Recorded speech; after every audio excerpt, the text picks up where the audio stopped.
Assalamualaikum warahmatullahi wabarakatuh. Bapak, Ibu yang saya hormati, para purna bakti yang kami banggakan dimanapun berada, semoga hari ini Allah beri kesehatan, ketenangan, dan rezeki yang cukup serta berkah. Semoga yang sedang duduk santai setelah salat, yang sedang menyiapkan makan, yang sedang menemani keluarga di rumah, semuanya dalam keadaan baik, dan khusus untuk Bapak Ibu yang akhir-akhir ini sering merasa campur aduk antara berharap dan khawatir, karena kata rapel makin sering terdengar, semoga pembahasan ini bisa jadi pegangan yang menenangkan, bukan membuat bingung. Kita bahas pelan-pelan ya, dengan bahasa yang mudah.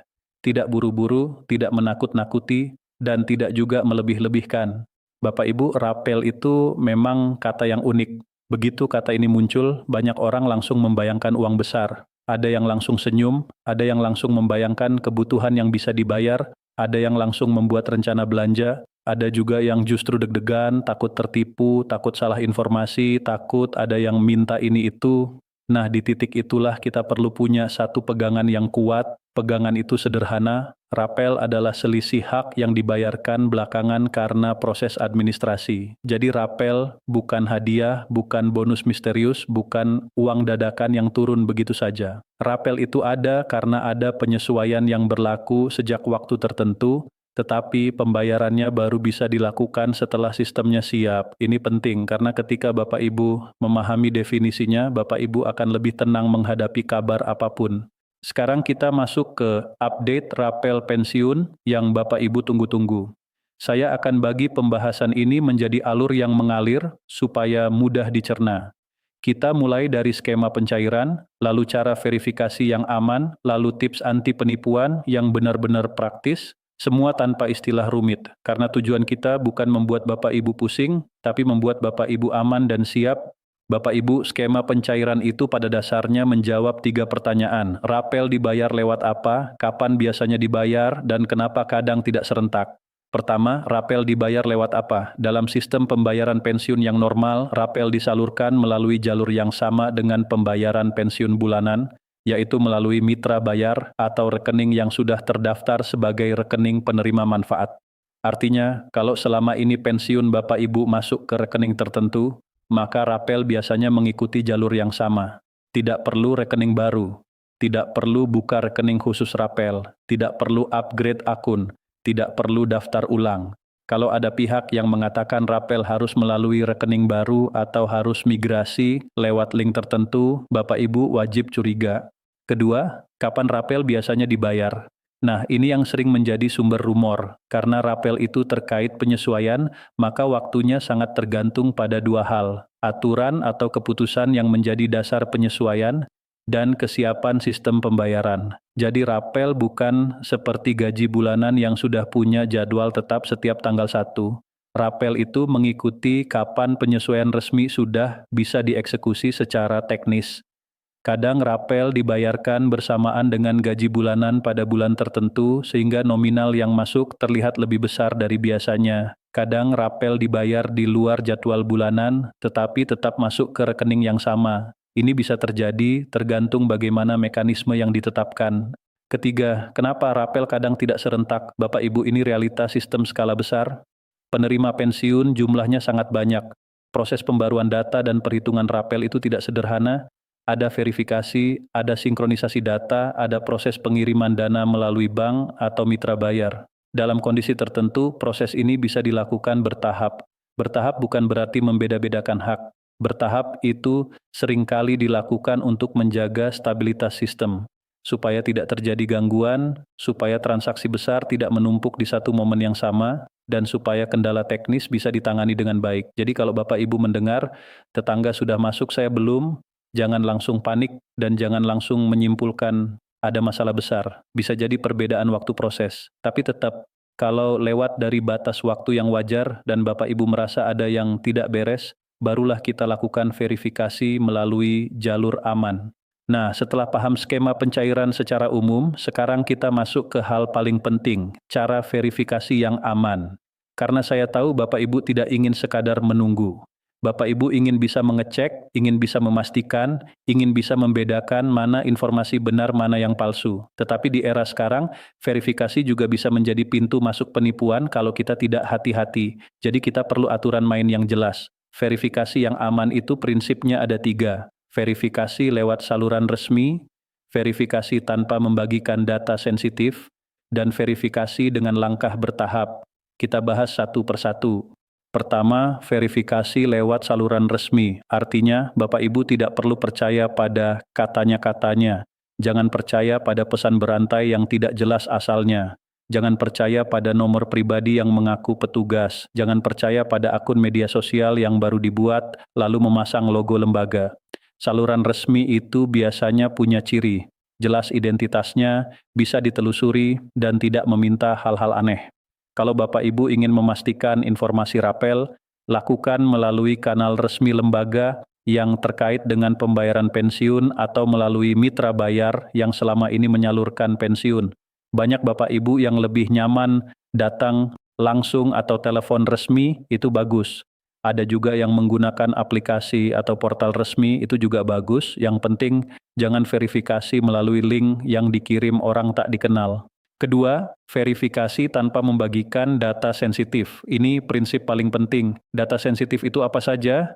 Nomor rekening lengkap, PIN, OTP, kata sandi perbankan, kode verifikasi SMS, dan data identitas yang bisa dipakai untuk membobol akun. Bapak Ibu, saya ingin menegaskan dengan sangat jelas, tidak ada verifikasi rapel yang sah yang meminta OTP. Tidak ada, OTP itu kunci. Kalau OTP diberikan, itu seperti Bapak Ibu memberikan kunci rumah kepada orang asing. Banyak kasus rekening terkuras bukan karena orang bodoh, tapi karena orang baik yang percaya sedang dibantu, padahal sedang dijebak. Jadi kalau ada orang berkata, untuk verifikasi rapel, saya kirim OTP ya, nanti Bapak Ibu sebutkan, hentikan komunikasi saat itu juga, putus, blokir, jangan lanjut.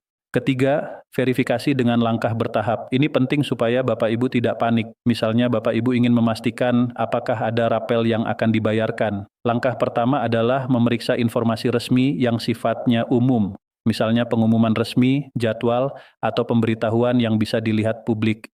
Jika belum ada informasi umum, maka biasanya belum ada sesuatu yang bisa dipastikan untuk tanggal tertentu.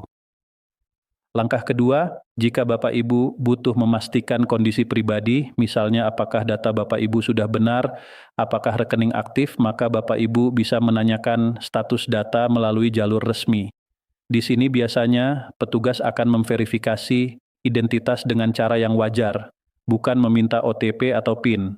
Langkah ketiga, jika ada kendala, barulah Bapak Ibu mengikuti prosedur yang diberikan secara resmi. Intinya, langkah bertahap itu membuat Bapak Ibu tidak terburu-buru dan tidak mudah dimanipulasi oleh pihak yang menekan dengan kalimat harus sekarang juga. Nah Bapak Ibu, setelah tahu cara verifikasi yang aman, kita masuk ke bagian yang paling sering terjadi ketika isu rapel ramai, penipuan. Ini bagian yang harus kita bahas dengan tegas, karena yang jadi sasaran paling empuk biasanya justru orang-orang baik, orang-orang yang sopan, orang-orang yang tidak enak menolak, dan orang-orang yang ingin prosesnya cepat. Dan pensiunan sering menjadi target karena dianggap memiliki jadwal dana masuk yang rutin, sehingga penipu bisa menebak momen yang tepat untuk menjalankan aksinya. Modus penipuan itu banyak, tapi biasanya berputar pada pola yang sama. Saya akan jelaskan pola-pola yang paling sering, lalu saya beri cara mematahkan pola itu dengan sederhana. Pola pertama, penipu memakai nama lembaga agar terdengar resmi.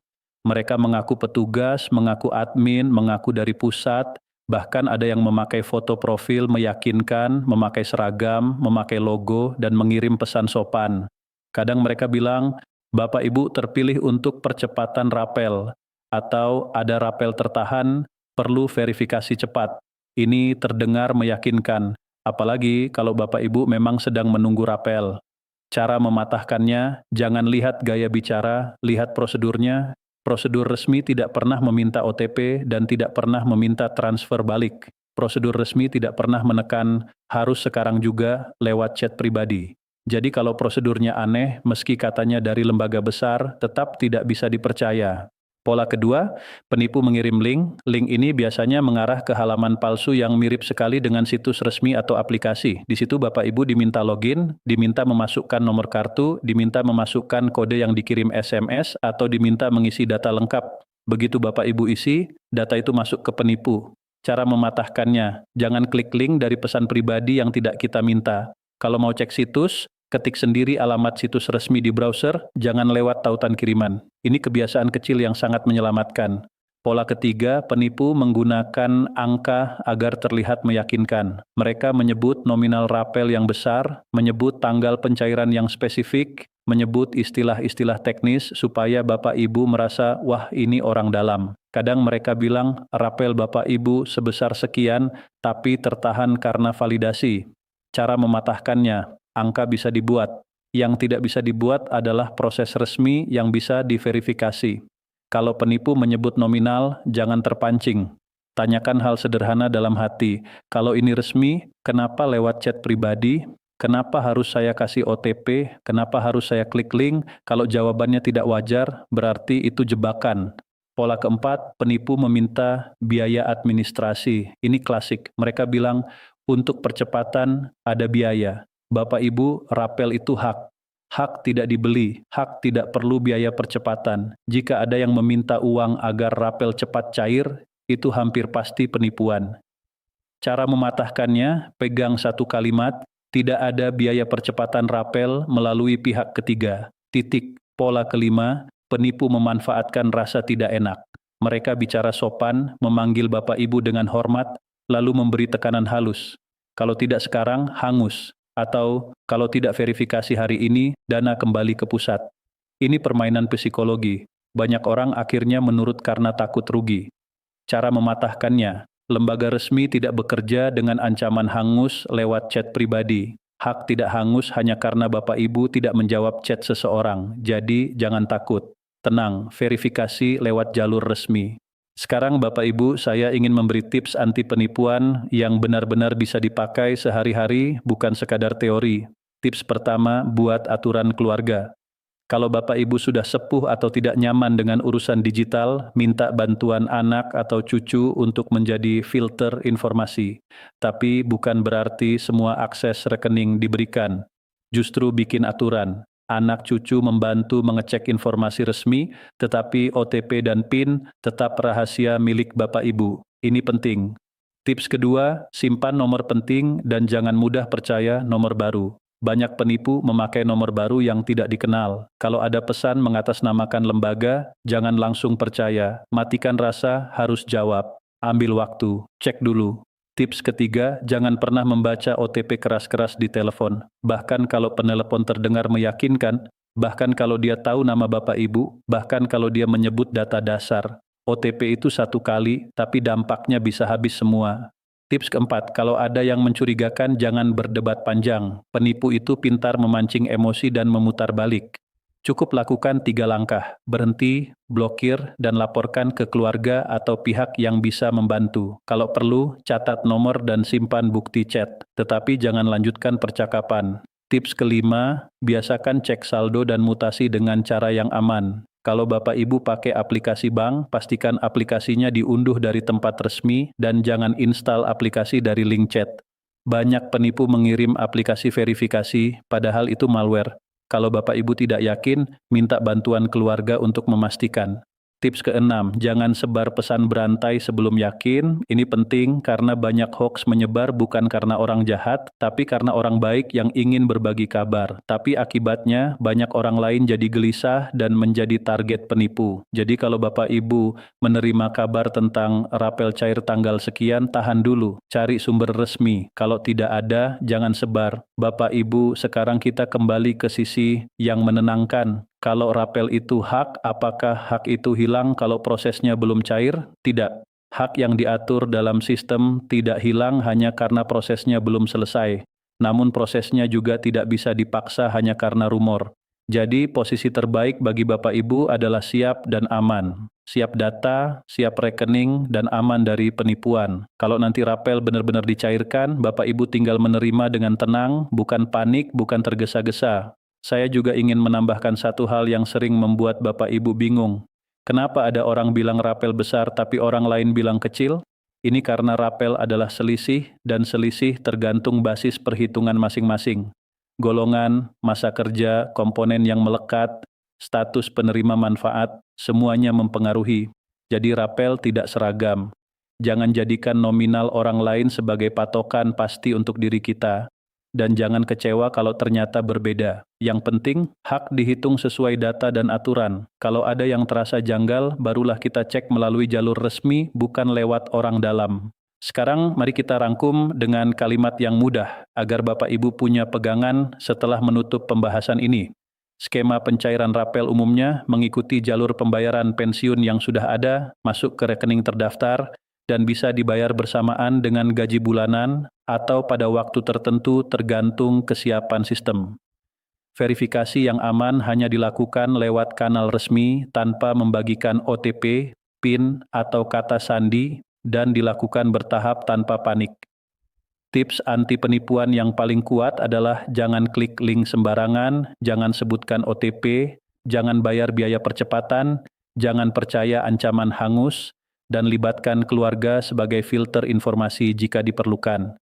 Bapak Ibu yang saya hormati, semoga penjelasan ini membuat Bapak Ibu merasa lebih kuat dan lebih aman, bukan hanya menunggu kabar rapel, tapi menunggu dengan pemahaman. Menunggu dengan pemahaman itu jauh lebih tenang.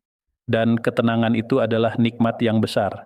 Terima kasih sudah menyimak sampai selesai. Kalau Bapak Ibu pernah mengalami pesan mencurigakan terkait rapel, boleh ceritakan polanya secara umum tanpa menyebut data pribadi, supaya bisa jadi pelajaran bersama. Semoga Allah lindungi Bapak Ibu dari segala bentuk penipuan dan gangguan. Semoga rezeki Bapak Ibu selalu cukup dan berkah. Wassalamualaikum warahmatullahi wabarakatuh.